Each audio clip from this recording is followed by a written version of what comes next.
Hello everyone. तो आज का हमारा टॉपिक है ईसीजी, जो बहुत ही इंपॉर्टेंट है। ये नहीं कि बस तुम्हें एमबीबीएस में काम आएगा, लेकिन जब तुम क्लिनिकल प्रैक्टिस में जाओगे तब भी तुम्हारे बहुत काम आने वाला है।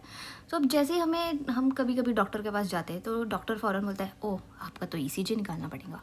ठीक है, तो अब ये ईसीजी है क्या, हम पूरा आज समझ के ख़त्म ही कर देंगे इसको। सो ईसीजी में एक होता है इलेक्ट्रोकार्डियोग्राम और एक होता है इलेक्ट्रोकार्डियोग्राफ। अब ये समझने में थोड़ा मुश्किल है कि इलेक्ट्रोकार्डियोग्राफ, तो जो मशीन ये रिकॉर्ड करती है ना ECG, electrical activities of the heart को, उसको हम कहते हैं इलेक्ट्रोकार्डियोग्राफ, जो मशीन है। और इलेक्ट्रोकार्डियोग्राम जो एक्चुअल में जो ग्राफ हम देखते हैं, जो ऐसे ऐसे ऐसे स्ट्रिप्स निकलते हैं ना ईसीजी के, ठीक है, तो इससे हम कहते हैं इलेक्ट्रोकार्डियोग्राम। तो ये दो टर्म समझना आना चाहिए, इलेक्ट्रोकार्डियोग्राम और इलेक्ट्रोकार्डियोग्राफ। ठीक है, अब इसके डेफिनेशन पे हम देखेंगे कि an electrogram is the record of the graphical registration of the electrical activities of the heart which occurs prior to the onset of the mechanical activities. अब हमने देखा कि जो कार्डियक एक्शन पोटेंशियल था उसमें कैसे डीपोलराइजेशन हो रहा है, रीपोलराइजेशन हो रहा है। ठीक है, एट्रिया कॉन्ट्रैक्ट कर रहा है, वेंट्रिकल कॉन्ट्रैक्ट कर रहा है। तो अब वो सब जो एक्टिविटीज़ है ना, हम समझो ये मेरा हार्ट है, ठीक है, अब ये हार्ट के आसपास मैंने इलेक्ट्रॉड्स कनेक्ट कर दिए, तो ये मेरा पॉजिटिव इलेक्ट्रॉड्स है, ये मेरा नेगेटिव इलेक्ट्रॉड्स है। और फिर इसको मैं मशीन के थ्रू देखूं, ठीक है, और मशीन से मैंने इसको स्टिमुलस दिया, तो जो भी इसमें एक्टिविटीज़ होंगी ना वो हमें ग्राफ के फॉर्म में मिल जाती है। ठीक है, ये लोग बनाते हैं ना अपने हाथों पर टैटू वगैरह, वैसा टाइप का। ठीक है, तो इसी को हम बोलते हैं मतलब जो इलेक्ट्रोकार्डियोग्राम। तो इसमें अगर कुछ भी पैथोलॉजी है, किसी को हार्ट ब्लॉक है, किसी को कुछ और प्रॉब्लम है, एरिथमियाज है, रिदम ख़राब है उसको कोरोनरी आर्टरी डिजीज़ है, तो कुछ भी है वो हमें ईसीजी से पता चल जाता है। इसीलिए डॉक्टर बोलता है चलो ईसीजी निकालेंगे आपका। ठीक है, तो ये डेफिनेशन हमें समझ में आ गया। फिर आते हैं यूजेस ऑफ ईसीजी। तो ईसीजी के बहुत यूजेस हैं, मतलब बहुत ज़्यादा। उससे हम हार्ट रेट पता कर सकते हैं, हार्ट रिदम, जो नॉर्मल साइनस रिदम होती है अपनी। ठीक है, साइनस रिदम क्या होती है हम देखेंगे आगे। फिर एबनॉर्मल, मतलब कुछ भी एबनॉर्मेलिटी तो नहीं आ गई है कंडक्शन में, जो कंडक्टिंग पाथवे था हमारा नॉर्मल जो होना था, लेकिन उसमें कुछ एबनॉर्मेलिटीज़ आ सकती है, तो वो भी ईसीजी के थ्रू हमें सब पता चल सकती है। तो ये सब उसके यूजेस हो गए। ठीक है, अब जो है ना ईसीजी, अब तुमने देखा होगा कि इंसान है ऐसे बैठा हुआ है, ठीक है, बैठा नहीं मतलब लेटा हुआ है, फिर उसके यहाँ वहाँ हम लेड्स कनेक्ट करते हैं, एक उसके हाथ पे कनेक्ट करते हैं, हाथ पे कनेक्ट कर दिए, पैर पे कनेक्ट कर दिए, चेस्ट पे कनेक्ट करते हैं, तो ऐसे टोटल हम 12 लीड्स कनेक्ट करते हैं। ठीक है, फिर 12 लीड्स से मतलब हम हार्ट को हर एक्सेस से देख लेते हैं कि यहाँ से इसकी, यहाँ पे समझो उसका हार्ट प्रेजेंट है, तो हम हर जगह से देख लेते हैं कि कहाँ से कुछ अबनॉर्मेलिटी तो नहीं है। ठीक है, तो अब वो देखते कैसे, तो उसके लिए हमको थोड़ा सा टाइम में पीछे जाना पड़ेगा फिज़िक्स की तरफ। ठीक है, I know it's sounds haunting, लेकिन फिज़िक्स थोड़ा तो आना ही चाहिए था। ठीक है, अब हमें पता है कि when a charge moves towards the positive electrode, मतलब ठीक है, ये एक मेरा मायोकार्डियम है। ठीक है, मायोकार्डियल सेल मैंने इंडिविजुअल निकाले हुए। ठीक है, अब हमें पता था कि ये सोडियम का इन्फ्लक्स हुआ, पॉजिटिव डीपोलराइजेशन हुआ, ये सब हुआ, तो ये समझो मैंने यहाँ पे नेगेटिव इलेक्ट्रॉड कनेक्ट किया, यहाँ पे मैंने पॉजिटिव इलेक्ट्रॉड कनेक्ट किया है।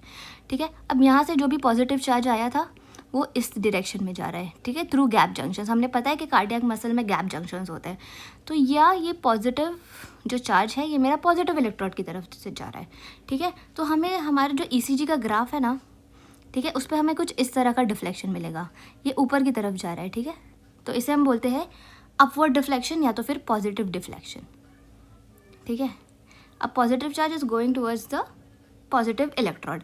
अब if the positive charge is going towards the negative electrode, समझो ये पॉजिटिव चार्ज यहाँ पे कहीं था पॉजिटिव चार्ज, अगर वो नेगेटिव इलेक्ट्रॉड की तरफ आ रहा है तो हमें डाउनवर्ड डिफ्लेक्शन देखने मिलेगा।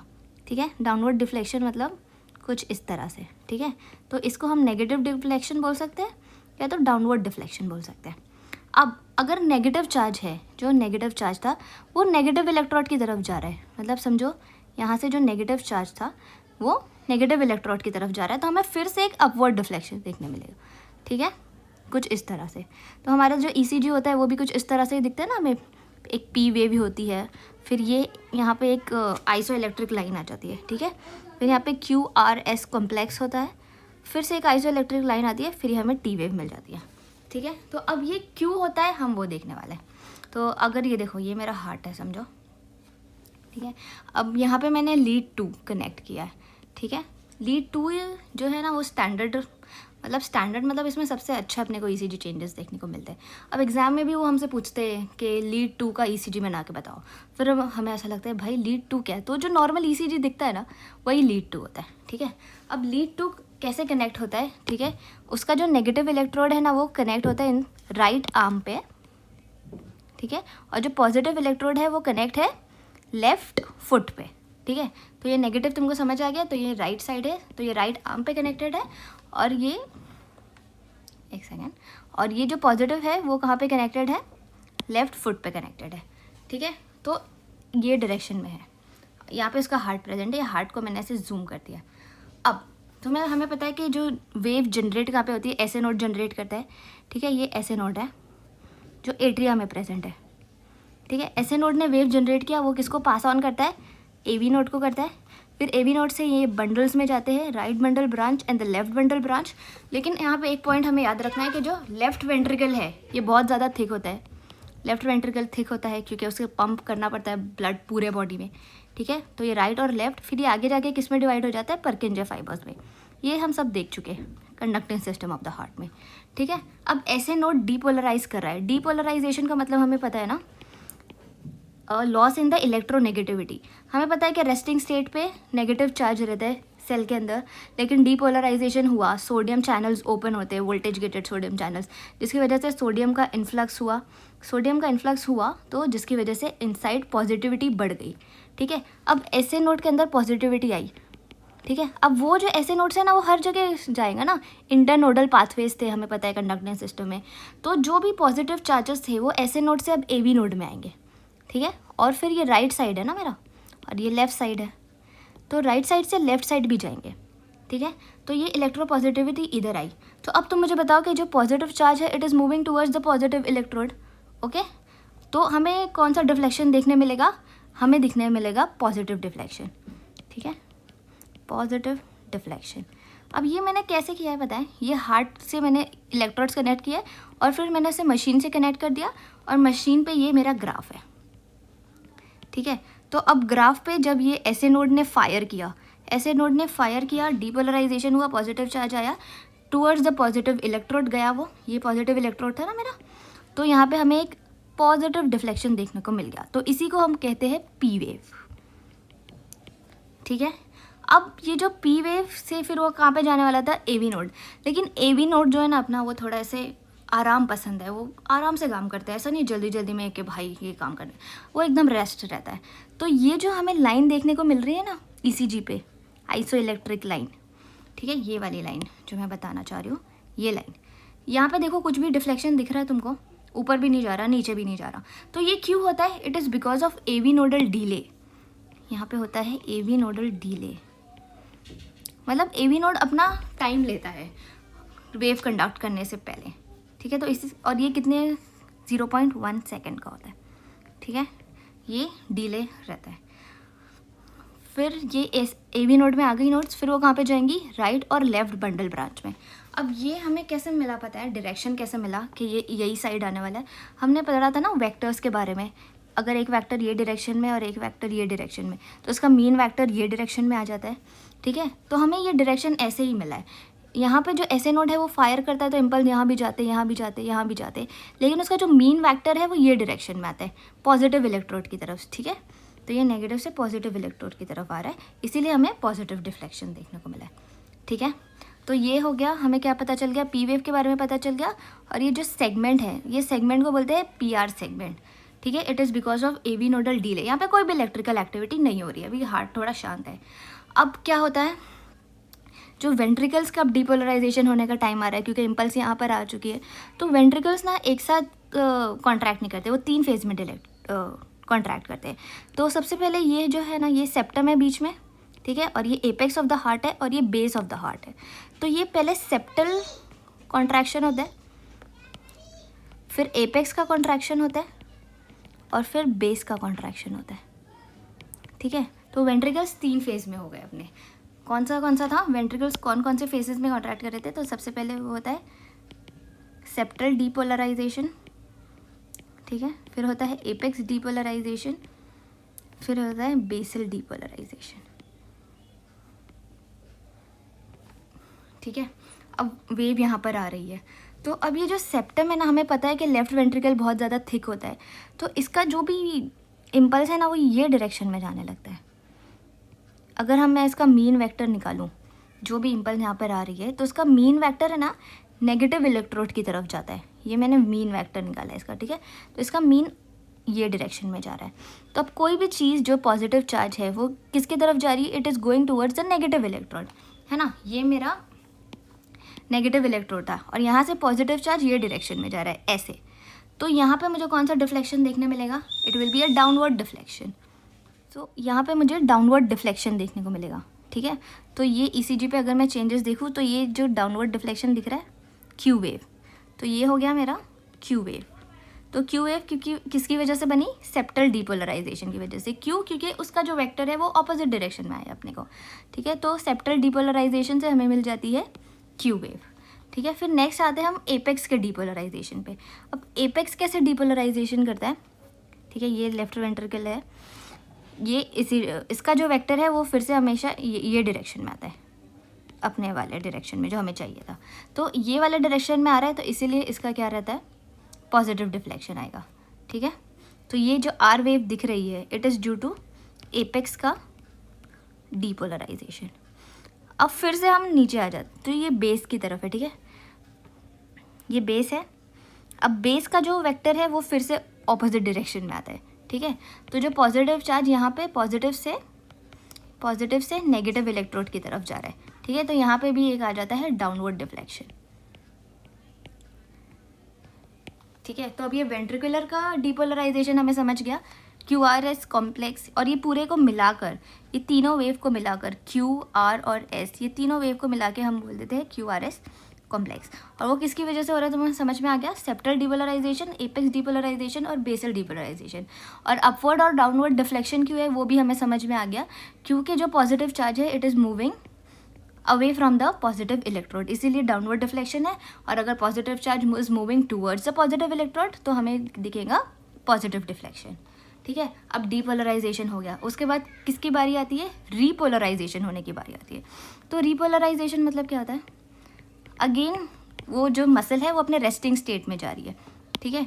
तो रीपोलराइजेशन में क्या होता है कि पोटेशियम का लॉस्ट होने लगता है। अब पोटेशियम का लॉस्ट हो रहा है मतलब नेगेटिविटी बढ़ रही है, नेगेटिव चार्ज बढ़ रहा है, ठीक है। अब नेगेटिव चार्ज बढ़ रहा है तो ये रीपोलराइजेशन में क्या होता है, negative charge is moving towards the negative electrode, मतलब नेगेटिव चार्ज ज़्यादा है तो वो नेगेटिव इलेक्ट्रोड की तरफ जाता है।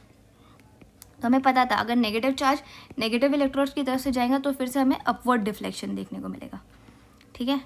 तो ये अपवर्ड डिफ्लेक्शन जो टी वेव है ये हमें क्यों देखने मिल रही है, it is due to repolarisation, ठीक है। तो ये रीपोलराइजेशन की वजह से हमें देखने को मिल रही है। यहाँ तक सबको समझ में आ गया कि अपवर्ड और डाउनवर्ड डिफ्लेक्शन क्यों हो रहा है, ठीक है। तो बस इतना ही है ईसीजी में। तो सबसे पहले हमने देखा पी वेव क्यों है, पी वेव जो है उसका टाइमिंग है लेस देन 0.1 सेकेंड, मतलब एट्रियल डीपोलराइजेशन बहुत कम होता है, ठीक है, एट्रियल डीपोलराइजेशन। फिर जो QRS कॉम्प्लेक्स होता है, एक सेप्टल डीपोलराइजेशन, वेंट्रिकुलर और बेस, ये एपेक्स, ठीक है, ये मैंने बता दिया था। फिर वेंट्रिकुलर डीपोलराइजेशन, एट्रियल डीपोलराइजेशन। फिर टी वेव क्यों आ रही थी, वेंट्रिकुलर रीपोलराइजेशन की वजह से। फिर PR इंटरवल, एक इसमें इंटरवल भी होता है, अगर इसको मैं देखूं सो ये सेगमेंट था, ठीक है, और ये इंटरवल था। इंटरवल के अंदर पी वेव भी इंक्लूड होती है और जो सेगमेंट है उसके अंदर पी वेव इंक्लूड नहीं होती है, ऐसे याद रखो। PR सेगमेंट और PR इंटरवल की बात हो गई है। अब हम नेक्स्ट आएंगे QRS कॉम्प्लेक्स, जो हमने देखा था कि वेंट्रिकुलर के डीपोलराइजेशन की वजह से हो रहा है। अब यहाँ पे एक और सेगमेंट है, ये सेगमेंट देखने को मिल रहा है ST सेगमेंट, ठीक है। तो ये ST सेगमेंट क्यों आया, ये मतलब फिर से एक आइजो इलेक्ट्रिक लाइन है, मतलब कोई भी इलेक्ट्रिकल एक्टिविटी नहीं हो रही है हार्ट में, ठीक है, ये एक आइजो इलेक्ट्रिक लाइन है। तो ये क्यों होती है, अभी ये वेंट्रिकल्स ने अभी डीपोलराइजेशन ख़त्म किया है, अब वो थोड़ा सा एकदम हल्का सा रिलैक्स करता है रीपोलराइजेशन होने से पहले, ठीक है। तो ये ब्रीफ पीरियड के लिए वो थोड़ा सा रिलैक्स करता है बिटवीन डीपोलराइजेशन एंड रीपोलराइजेशन। तो इसीलिए हमें कोई भी एक्टिविटी नहीं दिखती है ईसीजी पे, इससे कहते हैं आइसोइलेक्ट्रिक लाइन और एसटी सेगमेंट। अब इसमें पैथोलॉजिकल एसटी सेगमेंट भी होती है जो एलिवेट हो जाती है in case of MI, acute MI, वो सब तो हम आगे देखने वाले हैं। तो अभी नॉर्मल ये जो फिजियोलॉजिकल है ये देख ले, बाद में हम पैथोलॉजिकल देखेंगे, ठीक है। तो एसटी सेगमेंट के बारे में भी हमें पता चल गया। फिर टी वेव हमें पता था रीपोलराइजेशन की वजह से आती है। तो ये टेबल में वही सब दिया हुआ है कि P R interval, Q T interval और एस टी सेगमेंट, ठीक है। ये आइसोइलेक्ट्रिक क्यों है? क्योंकि electrical activity of the heart रुक जाती है। फिर ये फिजिक्स हमने देख लिया। फिर ईसीजी के लेड्स पे आते हैं, ठीक है। अब कैसे पता चलेगा हमें कि हार्ट में क्या एक्टिविटी हो रही है? तो हम एक इंसान है, उसके अंदर सब लिड्स लगाते हैं। तो जो चेस्ट पे लिड्स लगाते हैं हमने देखा होगा, उसके हाथ पे लिड्स लगाते हैं, उसके पैरों पे लिड्स लगाते हैं, ठीक है। तो ये कौन कौन से टाइप्स के होते हैं और कितने होते हैं, ठीक है। तो सबसे पहले एक होता है यूनिपोलर, एक होता है बाइपोलर। अब ये हम आगे देखेंगे यूनिपोलर और बाइपोलर में क्या डिफरेंस होता है। फिर जो स्टैंडर्ड ईसीजी है ना, उसमें 12 लीड्स होते हैं, 12 लीड्स होते हैं, ठीक है। फिर 12 में भी थोड़ा दो में डिवाइड होते हैं, limb leads and the chest leads. Limb मतलब उसके हाथ और पैर पे लगाएंगे, और चेस्ट वॉल पे मतलब उसके प्रीकॉर्डियल स्पेस हमें पता है ना कि जो भी हार्ट के ऊपर जो भी स्किन प्रेजेंट है उसको बोलते हैं प्रीकॉर्डियल रीजन, ठीक है। तो अब चेस्ट लिड्स पे मैं आ जाती हूँ। तो उसके पोजीशंस कौन कौन से होते हैं, तो ये डायग्राम के थ्रू हम देखते हैं। V1 किधर प्रेजेंट है, V2 किधर प्रेजेंट है। तो V1 किधर प्रेजेंट है, फोर्थ इंटरकोस्टल स्पेस में। V1 और V2 दोनों फोर्थ इंटरकोस्टल स्पेस में प्रेजेंट होते हैं, ऐसे याद रखो। और V3 दोनों के बीच में प्रेजेंट होता है, V2 और V5 के बीच में प्रेजेंट होता है V3, ठीक है।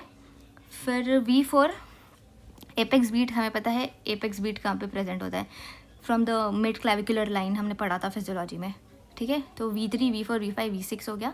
तो ये बस उसके पोजीशंस है, ये याद करने पड़ेंगे, इससे देख लेना, ठीक है। फिर ये जो एक लॉ था, इथोवियन जो था एक साइंटिस्ट था, उन्होंने एक लॉ दिया, ठीक है।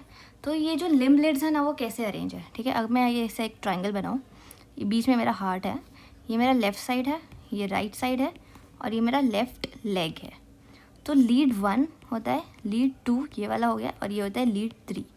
तो राइट साइड लेफ्ट, सबसे पहले लीड 1 कैसा होता है, यहाँ पे होता है पॉजिटिव चार्ज और यहाँ पे होता है नेगेटिव चार्ज। तो ये बन गई मेरी फर्स्ट लीड 1। और लीड 2 जो हमने अभी ऊपर जो डायग्राम में देखा था, यहाँ पे नेगेटिव था और यहाँ पे पॉजिटिव था।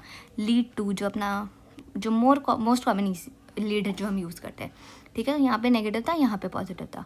और इसमें क्या होता है, लीड 3 में आता है लेफ़्ट लेग में पॉजिटिव रहता है और लेफ़्ट आर्म में नेगेटिव रहता है, ठीक है। तो 3 अपने लीड्स पता चल गए हमें। फिर एक इथोवियंस का लॉ होता है, electrical potential of lead 2 is equal to potential of lead 1 plus lead 3। तो ये इसका जो इलेक्ट्रिकल पोटेंशियल है ना वो ये दोनों के सम करने पर आ जाता है। तो इसीलिए हम लीड 2 को ज़्यादा यूज़ करते हैं, ठीक है। तो ये वाले कौन से थे, बाइपोलर थे, दोनों तरफ लगाए हुए ना, ठीक है।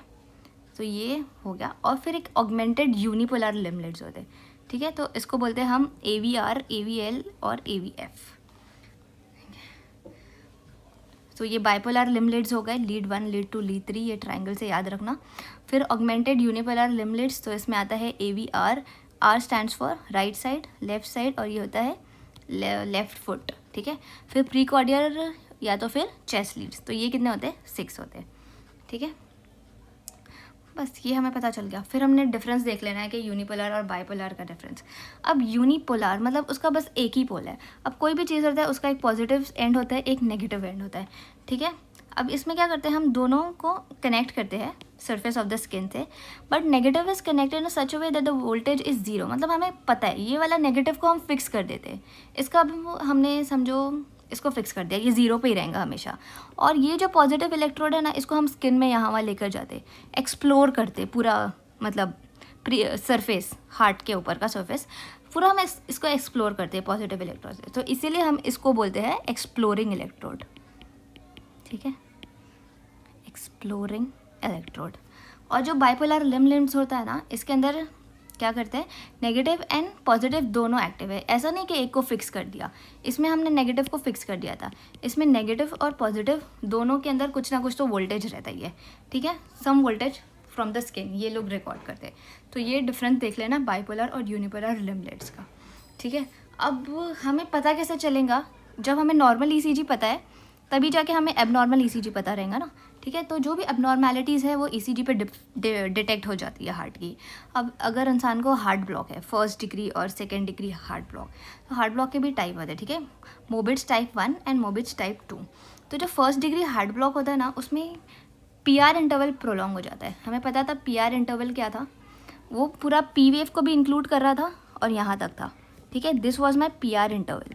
तो पीआर इंटरवल जो है ना वो प्रोलॉन्ग्ड हो जाता है, मतलब बढ़ जाता है in case of first degree heart block. Mobitz type 2 मतलब सेकेंड डिग्री हार्ट ब्लॉक। तो इसमें क्या होता है, एट्रिया से वेंट्रिकल्स में आना चाहिए थी ना इम्पल्स, तो यहाँ पे एट्रिया से वेंट्रिकल्स तक इम्पल्स पहुँच नहीं पाती। तो ये मतलब सीरियस हार्ट ब्लॉक है ना, सेकेंड डिग्री हार्ट ब्लॉक है, ठीक है, डिग्री हार्ट ब्लॉक। फिर मायोकार्डियल इन्फार्क्शन एमआई, हमें पता है एमआई में क्या होता है, एसटी सेगमेंट का एलिवेशन हो जाता है, ठीक है। तो ये मेरा नॉर्मल था ना, एसटी सेगमेंट क्या था, वो आइसो इलेक्ट्रिक पॉइंट था टी वेव के आने से पहले। लेकिन इसमें क्या होता है, एमआई में ये एसटी सेगमेंट ऐसे एलिवेट हो जाती है, ठीक है। तो हम डिटेक्ट कर सकते हैं कि उसको एमआई हो गया, ओके। फिर मायोकार्डियल इस्चीमिया में एसटी सेगमेंट का डिप्रेशन हो जाता है। तो यहाँ पे ये जो एलिवेट हुई थी, यहाँ पे ये डिप्रेस हो जाता है।